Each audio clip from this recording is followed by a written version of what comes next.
কোথাও রেল লাইনের তারের উপরে কলাপাতা ফেলে দেওয়া হয়েছে, কোথাও দেখা যাচ্ছে বাস টার্মিনাসে অফিসে ভাঙচুর করা হয়েছে।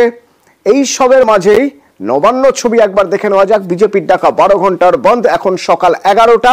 নবান্নের ছবি কেমন?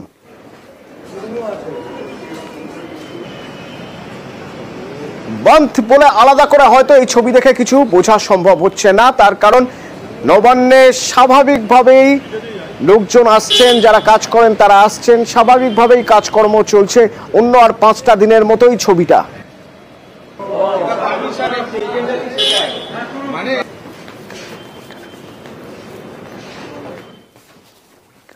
কোনো রকম অসুবিধা হয়নি, অন্য দিনের তুলনায় আরো ভালোভাবে এসেছি আমরা আজকে। আমি বাসরানি থেকে আছি, টালিগঞ্জ বাসরানিতে। বাস মেট্রো সব অ্যাভেলেবেল, কোনো অসুবিধা হয়নি। অসুবিধা নেই, আমি বারুইপুর থেকে এসেছি, বারুইপুর লোকালও ছিল, তারপর বালিগঞ্জ থেকে গভর্নমেন্ট বাস যেটা থাকে সেটা নর্মালি গেলাম, ভালোই। না কিছু এরকম পিসফুল, কোনো রাস্তায় কোনো সমস্যা নেই, গাড়ি ঘোড়া নর্মালি চলছে।